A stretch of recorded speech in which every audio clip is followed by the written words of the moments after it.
제 막내 녀석이 돌이 같이 나고 이제 엄마 아빠 이런 소리를 이제 막 하기 시작할 때였어요. 그때 제가 교회 일이 굉장히 무지 바빴거든요. 그래서 새벽기도 끝나면은 계속 그때부터 사무실에서 제가 밤 보통 막 퇴근할 때 막 9시 10시 막 이때까지도 막 계속 일을 했던 때였던 것 같아요. 그래서 제가 아이들과 많이 놀아주지 못했던 것 같습니다. 그런데 어느 날 아내가 저에게 그러는 겁니다. 요 녀석이 제가 늦는 날이면 제 사진을 이렇게 부둥켜 안고 아빠 하고 운대요. 이건 제 아들 사진이 아니라요. AI에게 그림을 그려보려니까 뭐 이렇게 그려줬네요. 아무튼 아빠 운대요. 그 말을 들으니까 제 기분이 어떻겠습니까? 왠지 기분이 좋기도 하고요. 왠지 또 미안하기도 하고, 그래서 그날은 좀 작정하고 제가 좀 일찍 퇴근했어요. 그리고 조심스럽게 문을 열고 살금살금 들어갔습니다. 왜냐하면 아이에게 서프라이즈를 해주려고 했거든요. 근데 이 녀석이 진짜로 문을 살짝 여니까 진짜 제 사진을 안고 막 울고 있는 거예요. 아빠 하면서. 그래서 제가 문을 딱 열고 짠! 아빠다! 하고 나타났죠. 그럼 그 다음 장면은 자연스러우려면 어떻게 돼야 됩니까? 어떤 장면이 이어져야 되죠? 아이가 사진을 집어던지고 아빠 하고 저한테 와서 안겨야지 정상 아닙니까? 근데 희한하죠? 아이가 저를 보더니 한동안 껌뻑껌뻑 저를 쳐다보는 거예요. 그러더니 조용히 사진을 들고 엄마한테 가버렸어요. 아니 도대체 이게 어떻게 된 일일까요? 아빠 사진 들고 심파극을 찍을 때는 언제고 진짜 아빠가 나타나자 이 녀석이 당황하고 왜 이렇게 시큰둥하는 걸까요? 여전히 그 손에는 사진을 들고 말입니다. 그러니 이제 저는 어쩌면 좋을까요? 사진 속 아빠를 현실의 아빠보다 더 애틋하게 바라보고 있는 내 아들을 제가 웃자면 좋을까요? 웃자기는요, 일단 아이가 들고 있는 사진을 내려놓게 해야죠. 그리고 이 사진 말고 아빠를 보라고 해야죠. 이 사진을 안고서 시간을 보내는 아들에게 그거 말고 아빠하고 시간을 보내자고 해야죠. 여러분, 당최 지금 상황이 사진 속의 제 자신과 제가 경쟁하고 있는 상황인 거예요. 그러니 어떻게든 그 사진 속에 저를 내려놓게 만들어야 됩니다. 그런데 혹시 말입니다. 혹시 제가 너무 나간 건지도 모르겠지만 혹시 제가 아이 손에 있는 제 사진을 뺏어서 어딘가에다 다 치워버렸다면 그 모습을 제 아이가 보고 아니 어떻게 감히 아빠 사진을? 이건 아빠에 대한 불경죄다 해서 우리 아이가 혹시나 너무 나갔지만 저를 죽여버리겠다, 칼을 갈기 시작하면 어떻게 될까요? 왜 갑자기 장르가 심파극에서 호러물로 바뀌고 있죠? 여러분, 그럴 수도 있지 않습니까? 아이가 사진을 뺏었다고 어떻게 우리 아빠 사진을 하면서 저를 죽이겠다고 칼을 갈 수도 있는 거 아닙니까? 너무 오버인가요? 맞아요. 오버겠죠. 말이 안 되는 얘기예요. 그럴 리가요. 그런데 유대인은 왜 그랬을까요? 아니 유대인이 뭐를 그랬다는 거죠? 오늘 본문에 보니까 요한복음 사실 전체의 구도를 보면은요, 에이 설마 했던 그 일을 유대인들이 버리고 있어요. 아니 이게 무슨 일이죠? 사진과 같은 모형을 함부로 했다고 진짜를 유대인들이 죽여버리겠다고 얘기해요. 도대체 진짜는 뭐고 모형은 뭐길래 모형을 함부로 했다고 진짜를 죽여버린다는 얘기를 하는 걸까요? 먼저 진짜에 대한 이야기를 하겠습니다. 요한복음 1장 9절부터 11절 말씀, 제가 9절, 여러분 10절, 11절 같이 읽겠습니다. 참빛 곧 세상에 와서 각 사람에게 비추는 빛이 있었나니 그가 세상에 계셨으며 세상은 그로 말미암아 지은 바 되었으되 세상이 그를 알지 못하였고 같이 있습니다. 자기 땅에 오매 자기 백성이 영접하지 아니하였으나. 요한은 요한복음을 시작하면서 참빛, 세상을 창조했던 참빛, 진짜 빛, 그 빛 대신 예수님이 이 땅에 오셨다라고 말을 합니다. 그런데 참빛이 오셨는데 세상이 어떻게 반응했다고요? 그를 알아보지 못하고 영접도 안 했대요. 마치 제 아이처럼 말이죠. 진짜가 왔는데 영접을 안 하는 거예요. 왜입니까? 왜 진짜가 왔는데 영접을 안 할까요? 그들이 지금 가짜를 부둥켜 안고 있어요. 그리고 진짜를 못 알아봐요. 진짜를 보여주는 모형을 부둥켜 안고 진짜가 오니까 여러분 그 진짜를 밀어내고 있더라는 것이에요. 그러니 이게 얼마나 어처구니 없는 일입니까? 지금 예수님이 자신의 모형과 경쟁하고 있는 상황이 벌어지고 있는 거예요. 그게 요한복음에 계속 나와요. 그래서 요한복음 내내 예수님이 하신 일이 그겁니다. 어떤 거요? 그거 진짜 아니라는 거예요. 진짜를 보여주는 모형을 가지고 그들 손에서 내려놓게 하고, 지금 예수님은 진짜를 보여주는 모형을 자꾸만 예수님은 흔들어대는 거예요. 그러면서 그거 보지 말라는 거예요. 내가 진짜라는 거죠. 그러면 예수님이 그들에게서 빼앗으려고 했던, 흔들어대려고 했던 모형은 뭘까요? 그 대표적인 것이 바로 예루살렘 성전입니다. 예수님은 그 성전에서 장사하던 장사꾼들을 내쫓으시면서 이렇게 말씀하세요. 내 집은 만민이 기도하는 집이다. 그러자 유대인들이 몰려와서 뭐라고 하죠? 아니 어떻게 감히 성전을 불경하게? 그래서 예수님께 따집니다. 네가 무슨 권한으로 이런 일을 하냐? 보여줘라. 네가 이런 일을 했다는 근거가 되는 증거를 보여줘라. 그래서 예수님이 이렇게 말해요. 그러면 이 성전을 헐라. 내가 사흘 만에 다시 짓겠다. 그러자 유대인이 이 말을 듣고 어떻게 합니까? 어떻게 반응하죠? 3일 만에? 아니 46년 동안 세운 성전을 네가 3일 만에 짓는다고? 아이고 네 그러세요. 조롱해요. 여러분, 그런데 누가 건물 성전 세우겠다고 하셨나요? 아니요. 예수님이 세우시겠다고 한 성전은 건물 성전이 아닙니다. 진짜 성전이신 그분 얘기예요. 그분이 니들이 한번 나를 무너뜨려 봐라. 내가 사흘 만에 다시 일어날 거다 라고 얘기하신 거예요. 그분의 부활을 얘기한 겁니다. 여러분 기억하셔야 됩니다. 예수님이 진짜 성전이세요. 그리고 그 안에 지체로 연결된 우리 주님과 한 몸 이룬 우리가 바로 그분의 성전이라는 것이에요. 여러분, 이건 출애굽기를 다룰 때 제가 내내 말씀 전하면서 했던 말이에요. 제가 성막하면서 뭘 말씀드렸죠? 성막을 보면 결국 뭐가 보인다고요? 성막을 보면 뭐가 보입니까? 예수님이 보여요. 그러니 성막과 성전은 사실 뭡니까? 예수님을 보여주는 모형이라는 거예요. 진짜 성전은 예수 그리스도와 그 안에 함께 연합된 우리가 성전입니다. 그런데 유대인은 모형인 성전 건물을 함부로 했다고 진짜 성전을 갖고 뭐라고 합니까? 진짜 성전이 예수님을 보고 뭐라고 합니까? 죽여버리겠다고 마음먹게 하더라는 거예요. 그래서 예수님은 사마리아 땅에서도 그런 거예요. 사마리아 여인이 예수님께 우리가 어디서 예배드립니까? 이 산입니까? 아니면 예루살렘 성전입니까? 라고 할 때 예수님이 뭐라고 하죠? 이 산도 아니고 예루살렘 성전도 아니야. 한마디로 참된 예배는 장소와 관련 있는 게 아니야. 그럼 장소가 아니면 참된 예배는 어떻게 드리는 예배죠? 요한복음 4장 23절입니다. 같이 읽습니다. 아버지께 참되게 예배하는 자들은 영과 진리로 예배할 때가 오나니 곧 이때라. 아버지께서는 자기에게 이렇게 예배하는 자들을 찾으시느니라. 아버지께 참되게 예배하는 자, 다른 말로 하면 진짜 예배자는 어떻게 예배드리는 자라고요? 영과 진리랍니다. 영은 성령이에요. 여러분, 우리가 드리는 예배는 성령으로 드리는 예배예요. 여러분 힘으로 예배드릴 수 없어요. 우리는 성령으로 예배드립니다. 성령이 우리를 통해서 예배케 하시는 거예요. 내가 예배하는 거 아니에요. 성령이 우리를 예배케 하는 겁니다. 그럼 진리는 뭘까요? 진리는 원어로 알렉데이아라고 했죠. 기억나시죠? 이거는 실체 본질입니다. 반대말은 모형 그리고 그림자예요. 그러니 진짜 예배는 뭡니까? 모형으로 드리지 않고 진짜 실체로 드리는 예배가 진짜 예배라는 거예요.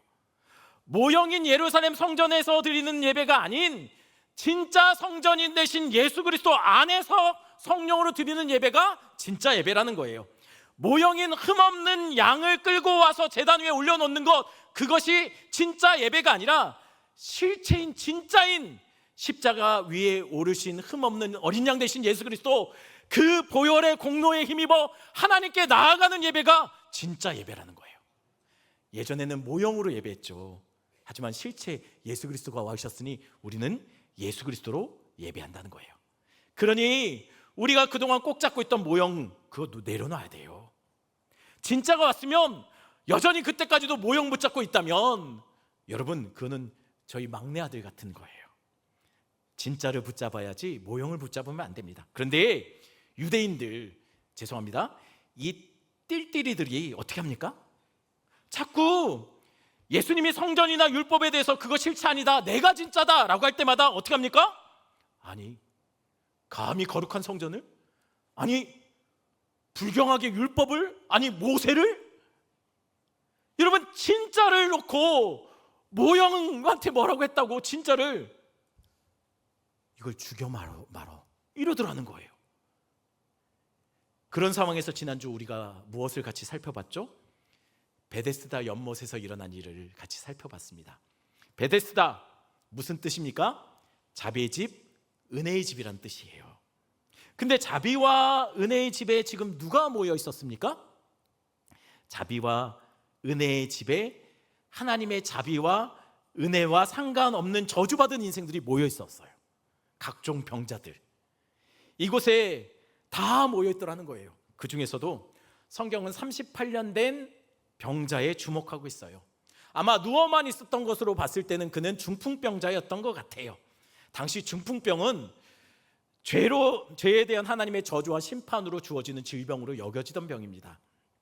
그러니 지금 이 사람은요, 하나님의 자비와 은혜라고 불려지는 그 장소에 하나님의 자비를 경험해 보지 못한 심판받은 자로, 죄의 멍에를 짊어진 자로 거기에 와 있는 거예요.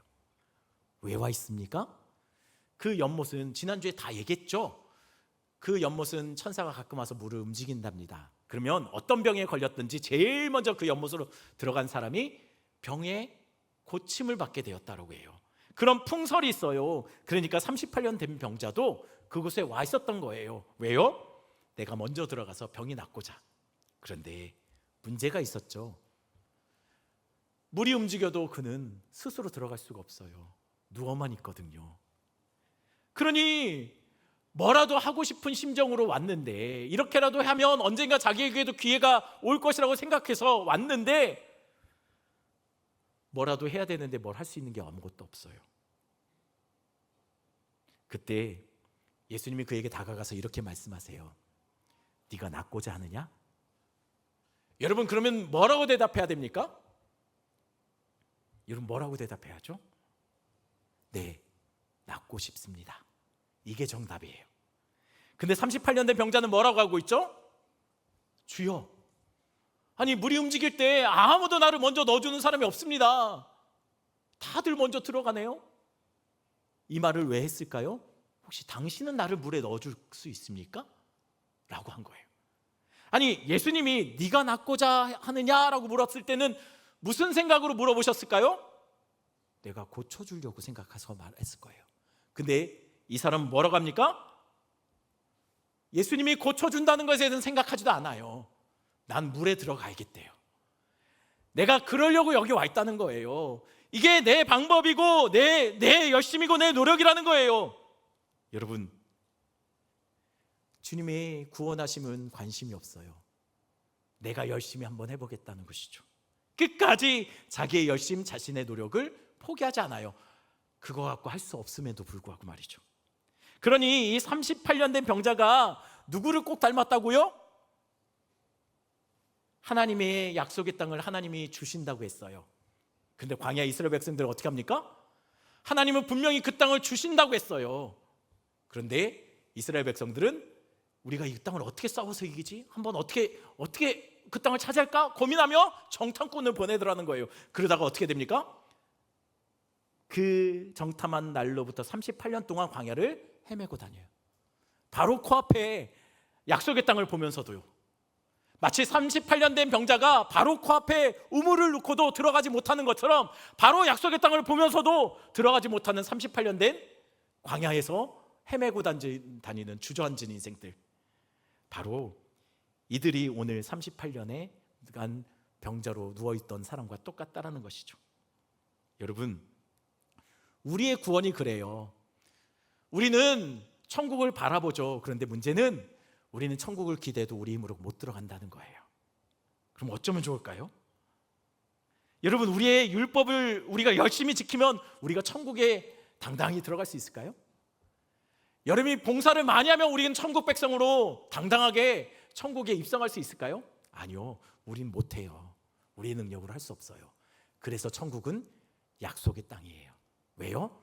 주님이 거저 주시는 땅, 은혜로 가는 땅. 돈으로도 못 가요. 잘생겨도 못 가요. 아유, 안타깝다. 예. 오직 믿음으로 가요. 예. 억울하신가요 혹시? 외모로 안 된다니까? 외모는 기준이 아닙니다. 억울해도 할 수 없습니다. 예, 오직 믿음으로 갑니다. 그래서 우리 힘으로 하는 거 아니에요. 우리 주님이 하세요. 그래서 이스라엘이 어떻게 38년 광야 생활을 마무리하고 약속의 땅에 들어갈 수 있었습니까? 율법의 상징인 모세가 내가 한번 해보겠다고 정탐꾼을 보냈던 사람들 이끌고 약속의 땅에 들어갔나요? 아니요. 모세는 율법의 상징인 모세는 죽고 내 힘으로 어떻게 해보겠다라고 했던 마치 바리새인 같은 율법주의자 같았던 이스라엘 백성들이 거기서 다 죽고 광야에서 아무것도 할 수 없는 세대가 일어나고 그리고 그들을 여호수아 다른 이름으로 똑같은 뜻을 가진 이름 뭐죠? 예수가 그들을 이끌고 약속의 땅에 들어가더라는 거예요. 38년 된 병자가 어떻게 죄의 저주 그 멍에를 끊어낼 수 있었을까요? 그가 열심히 물에 들어가려고 열심히 노력해서 그가 죄의 저주를 끊어냈나요? 아니요. 예수 만났을 때 그의 저주가 끊어졌어요. 우리의 죽음의 굴레는 예수 만나야 끊어지는 거지 우리가 선행으로 덮어서 우리의 죄의 저주가 끊어지는 거 아니라는 거예요.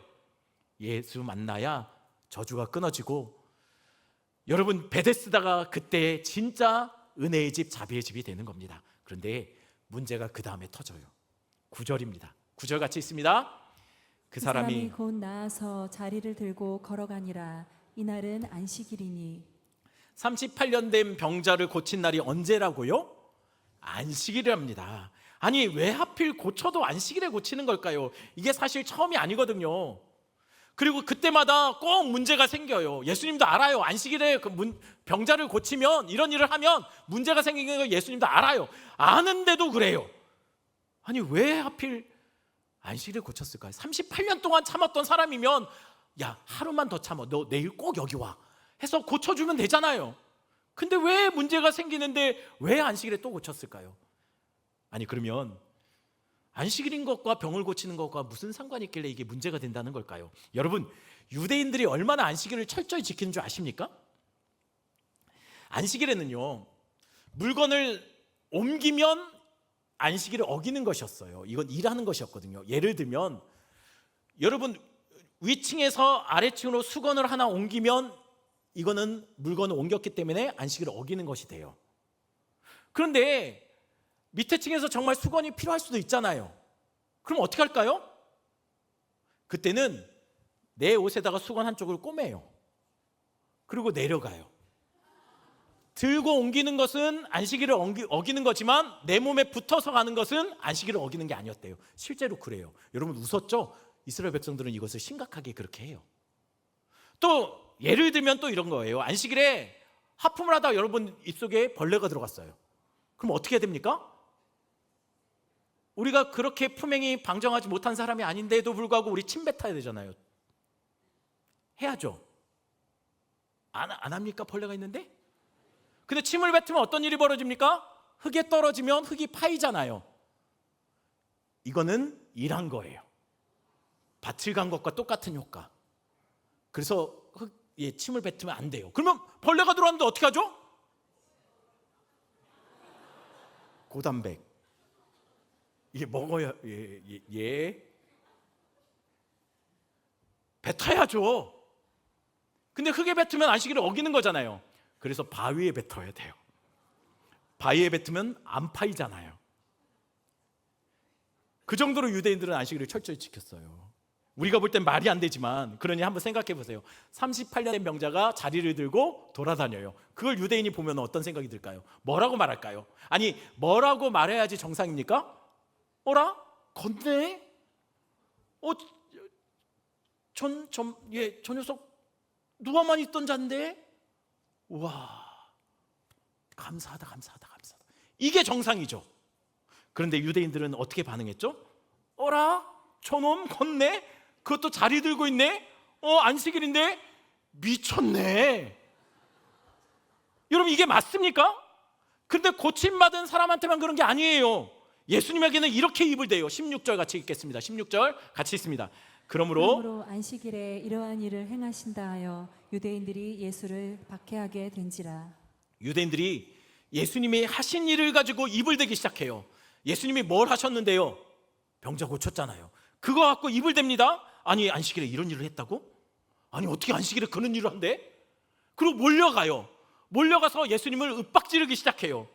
여러분, 박해하기 시작했다고 해요. 아니, 이해가 안 되죠. 아니, 몰려가서 환호할 일이잖아요. 왜 박해합니까? 지금 이야기하는 것은 실제로 뉴스에 보도됐던 내용이에요.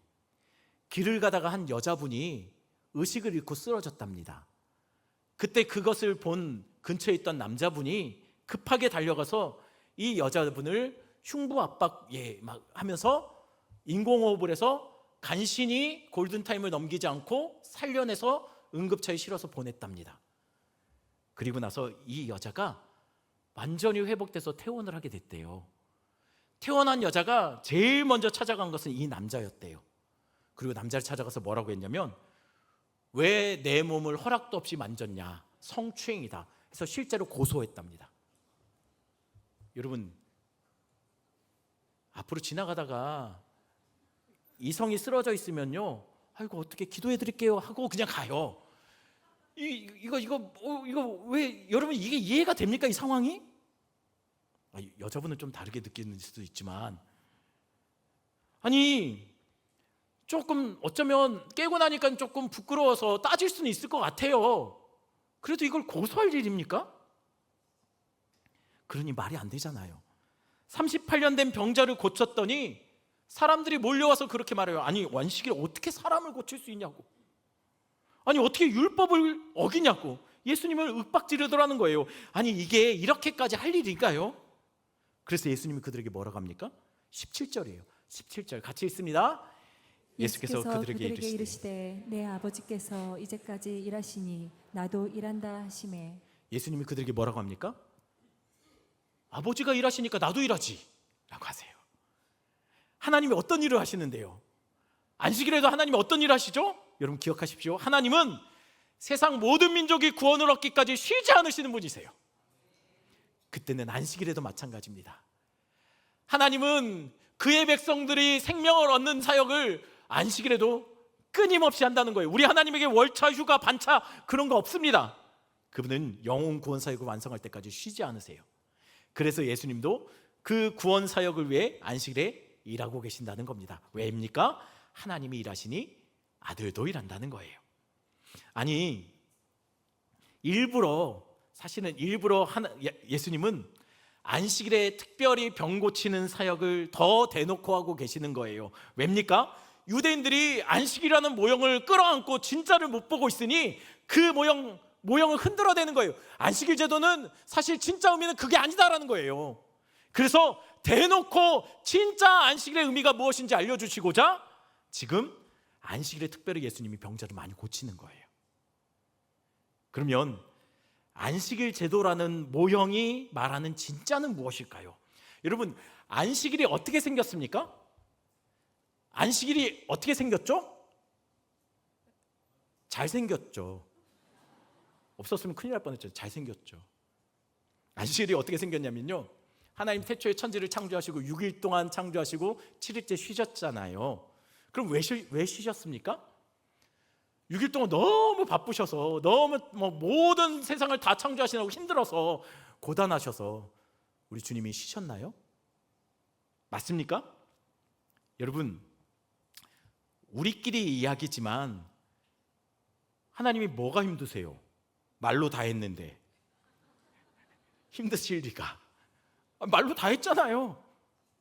여러분, 실제로 말로 다 하는 사람 여러분 직장에도 다 있잖아요. 네, 맞아요. 지금 생각하는 머릿속에 그 사람 힘들까요? 내가 힘들지 그 사람은 안 힘들어요. 하나님 죄송합니다. 하나님 힘들어서 쉬신 거 아니에요. 그럼 왜 쉬셨을까요? 다 완성해서 더 이상 뭘 보태거나 더 할 게 없어서, 더 이상 손댈 게 없어서 완벽하게 다 만드셨기 때문에 쉬신 거예요. 그러니 다 완성된 세상에서 마지막으로 창조된 아담과 하와가 눈뜨자 그는 하나님이 만드신 그들에게 허락하신 그 땅에서 그들은 뭘 했을까요? 할 게 없어요. 왜요? 아니, 그들이 생명을 가지고 이렇게 좋은 낙원에 살기까지 그들이 한 게 없어요. 그리고 그들에게 주어진 땅은 모든 게 다 완벽해요. 더 이상 뭘 보태거나 더 할 게 없어요. 그러니 여러분, 안식의 참 의미는 주님이 다 하셨기 때문에, 우리에게 생명 주시고 우리에게 살 소망을 주셨기에, 그분이 다 하셨기에 우리가 안식할 수 있는 겁니다. 여러분, 천국은 안식의 땅입니다. 왜 안식의 땅이죠? 주님이 우리를 위해서 우리의 생명으로, 그리고 우리를 거기다 갖다 놓는 일까지 우리 주님이 다 하셨어요. 우리가 할 게 없어요. 그래서 천국은 안식의 땅이 되는 거예요. 여러분, 그런데 그 안식의 땅에서 아담과 하와가 범죄함으로 쫓겨나요. 그래서 쫓겨나서 그들이 던져진 세상은 어떤 세상이었습니까? 평생 땀 흘려서 수고해야만 양식을 얻는 땅, 그리고 가시덤불과 엉겅퀴가 자라서 늘 아프고 상처만 가득한 땅. 여러분이 왜 아프고 상처나고 이 땅을 살면서 속상한 일이 많을까요? 우리가 범죄함으로 가시덤불과 엉겅퀴 세상에 던져졌기 때문이에요. 그 가시덤불과 엉겅퀴 세상을 가장 잘 보여주는 곳이 어디냐면 바로 애굽 땅이에요. 이스라엘은 애굽에서요 안식을 누리지 못했어요. 매 맞아가면서 일해요. 아프고 힘들어도 고단해도 일을 멈출 수가 없어요. 그런데 그 안식 없는 땅에서 하나님이 그들을 건져내시죠. 그리고 그들에게 어디로 인도하신다고요? 가나안 땅으로 데려가신답니다. 근데 가나안 땅이 어떤 땅이냐면 신명기 12장 9절입니다. 우리 같이 읽겠습니다. 신명기 12장 9절. 너희가 너희 하나님 여호와께서 주시는 안식과 기업에 아직 이르는 못할거니와. 모세가 가나안 땅에 들어가는 것을 뭐라고 하냐면 안식에 이르는 것이라고 얘기해요. 왜입니까? 여러분, 가나안 땅에 들어가기까지 이스라엘이 하는 게 없어요. 하나님이 다 하셔요. 하나님이 그 땅을 선물로 이스라엘에게 줘요. 이스라엘 가서 누리는 거죠. 하나님이 그 땅에 들어가서 모든 것을 책임져 주시는 거예요. 그래서 여러분, 가나안 땅은 약속의 땅이자 안식의 땅입니다. 마치 에덴처럼요. 하나님이 다 만들어서 그들을, 아담과 하와를 그들로 인도해서 그곳에 살게 하시는 거예요. 여러분, 천국이 그래요. 하나님이 다 만들어서 우리를 그 땅으로 인도해 들이시고 그 땅에서 그분이 행하신 모든 것들, 우리가 뭔가 더하거나 추가할 게 없어요. 다 하셨기에 우리는 그 땅에서 영원히 길이 안식을 누리는 것이죠.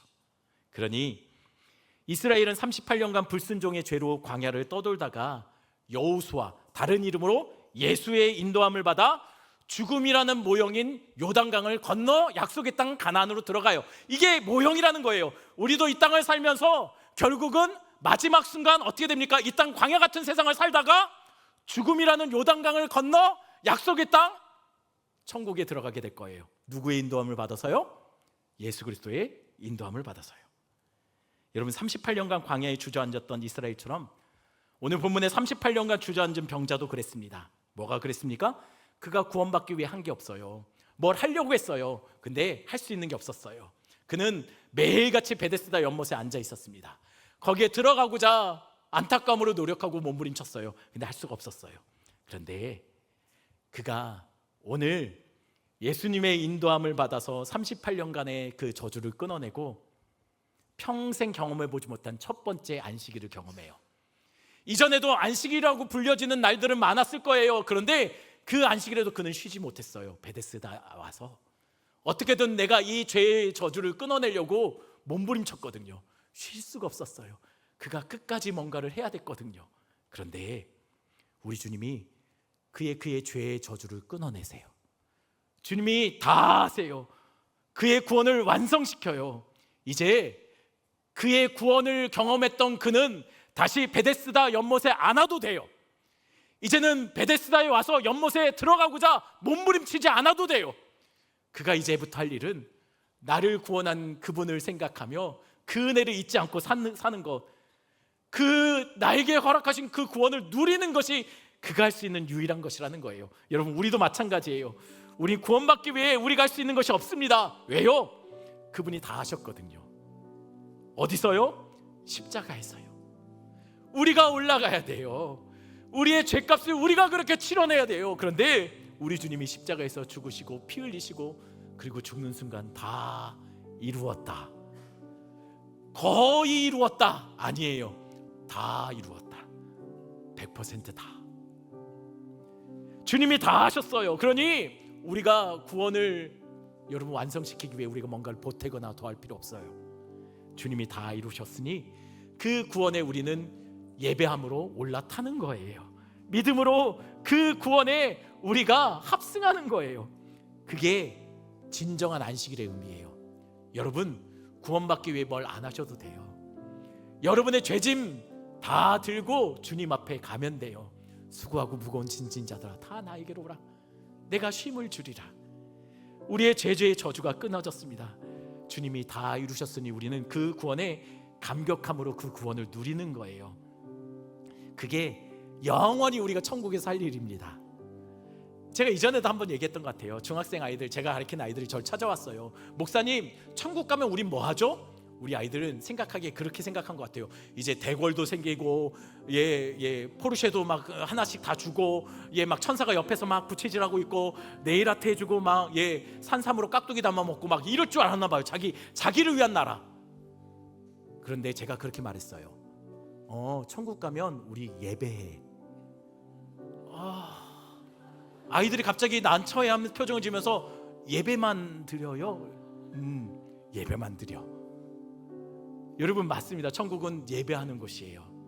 어떤 예배요? 나를 위해서 구원해 주신, 자격 안 되는 우리를 구원해 주신 그 은혜가 너무 좋아서 기쁨으로 예배하는 곳, 기쁨으로 찬양하며 감격함으로 주님 앞에 영원히 날마다 주님을 높이는, 그게 천국에서 우리가 할 일입니다. 혹시 실망하셨나요? 여러분, 우리의 구원은 그런 겁니다. 그런데 오늘 본문의 유대인들은 안식일의 진정한 안식의 모형인 이 안식일 제도를 가지고 예수님이 진짜 안식일의 주인 되신 예수님이 그 안식일을 어겼다라고 예수님을 죽이겠다고 마음먹더라는 거예요. 이게 마치 그런 거예요. 진짜 예배를 드렸던 아벨을 가짜 예배를 드렸던 다른 사람도 아닌 동족, 형제인 가인이 죽여버리겠다고 생각했던 거, 그리고 진짜로 죽였던 거. 십자가에서 진짜 예배를 드렸던, 온전한 예배를 드렸던, 자신의 몸을 들여서 어린 양이 되어서 직접 예배 드렸던 진짜 예배자이신 우리 예수 그리스도, 그 예수 그리스도를 다른 사람이 아닌 동족인 형제이었던 유대인들이 예수님을 십자가에 못 박아 죽입니다. 여러분, 그러니 기억하셔야 됩니다. 안식일은 뭘 안 하는 날이 아니에요. 안식일은 뭘 못하게 하는 날도 아닙니다. 안식일은 어떤 날이죠? 그분이 다 이루어 놓으신 그 구원에 감격하여 기쁨으로 예배하고 찬양하는 날이 안식일입니다. 그리고 기억하셔야 됩니다. 그분이 여전히 일하고 계신 그것에 동역하는 날. 그분이 뭘 여전히 일하고 있죠? 우리 주님은 하나님이 자신에게 맡긴 영혼 하나도 잃지 않고 다 천국 데려가기 위해서 이 땅에 오셨어요. 여러분, 주님이 그 일을 하고 계세요. 성령을 통하여서 우리를 통해서 하길 원하세요. 그러니 안식일에는 예배하는 날입니다. 또한 영혼 구원을 위해서 힘쓰는 날이에요. 뭘 안 하는 날이 아니라 이것들을 하는 날이에요. 여러분, 오산제일교회 주일에는 어떤 교회보다 더 뜨거운 예배가 이곳에서 드려지는 그런 공동체가 되길 바랍니다. 오산제일교회가 오산에서 제일 큰 교회가 되는 것 아니, 유명한 교회가 되는 아니, 오산제일교회는 예배로 유명해지는, 예배밖에 모르는, 예수밖에 모르는 예수쟁이들이 있는 그런 공동체이길 바라요. 그리고 오산제일교회는 모일 때마다 십자가에서 이루신 그 구원에 감격하여 심장이 터질 듯이 주님을 찬양하는 공동체, 그리고 늘